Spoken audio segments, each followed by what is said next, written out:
Hello and welcome to our weekly market roundup, your one-stop source for the latest in global market trends, key economic insights, and top financial news.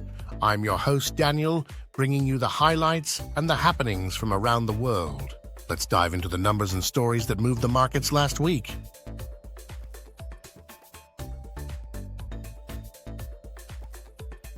Global equity markets fell sharply as concerns over slowing global growth, weak economic data, and tech sector losses weighed on investor sentiment. U.S. stock indexes posted some of their steepest weekly declines in more than a year. The Nasdaq fell nearly 6%, the S&P 500 dropped over 4%, and the Dow Jones declined almost 3%. Technology stocks led the losses, as concerns over the short-term profitability of artificial intelligence impacted investor sentiment. NVIDIA suffered a significant loss following rumors of a possible antitrust investigation, causing the chip giant's market capitalization to drop by $300 billion. Small-cap stocks saw particularly steep losses, with the Russell 2000 index falling nearly 6%, its lowest level since mid-August. Investors remained cautious in the face of rising volatility and concerns over the economic outlook. Market volatility spiked as the VIX rose by about 49% over the week, closing at 22. This surge reflected growing uncertainty in the markets, though the index remained well below the August peak of 39. European stock markets suffered significant losses during the week, with the STOXX Europe 600 index falling 3.5%. France's CAC 40 dropped 3.6%, Germany's DAX declined 3.2%, and Italy's FTSE MIB slid 3.1%. In the UK, the FTSE 100 declined 2.3%.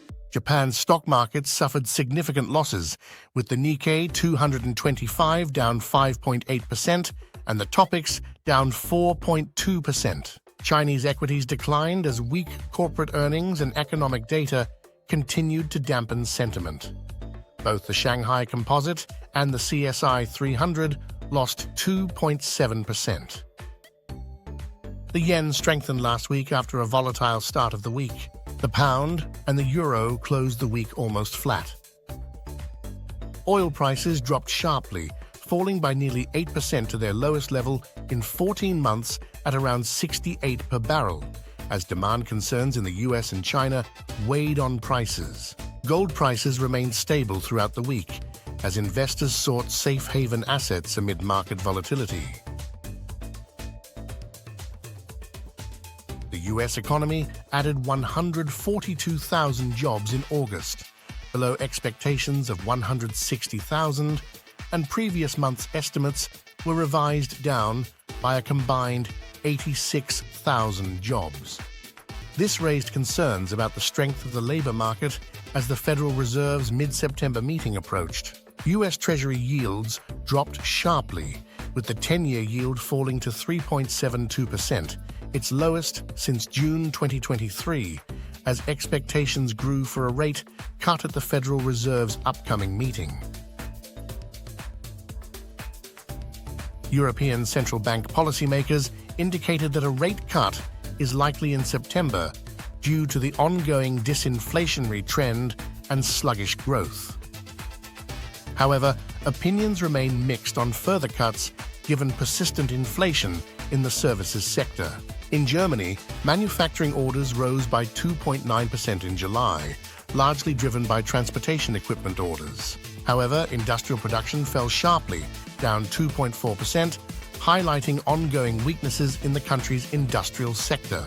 Both the IFO Institute and IFW Kiel Institute lowered their growth forecasts for Germany, reflecting concerns over its economic health.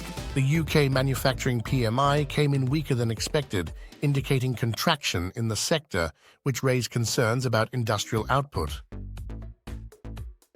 Japanese real wages rose 0.4% in July, marking the second consecutive monthly increase, bolstering the case for the Bank of Japan to consider further rate hikes. However, Household spending remained sluggish, rising only 0.1% year-on-year, suggesting that consumer demand may still be fragile despite improving incomes.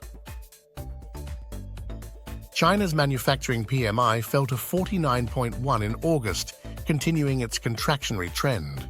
However, the Caixin manufacturing PMI, which focuses on smaller export-oriented firms, returned to growth, rising to 50.4. These mixed signals underscored the uneven recovery in China's economy as it grapples with a housing market downturn and trade tensions. New home sales by China's top 100 developers dropped 26.8% year-on-year in August, accelerating from a 19.7% decline in July. Here is what to keep an eye on this week.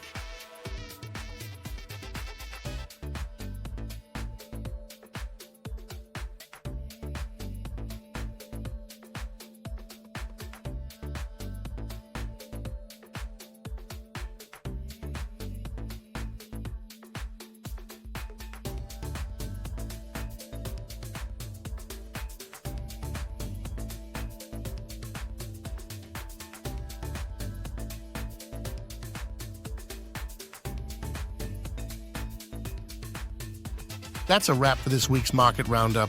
Thanks for tuning in. Be sure to subscribe and hit the bell icon to stay updated with the latest market news and analysis. Until next time, stay informed and stay ahead. I'm Daniel, and I'll see you next week.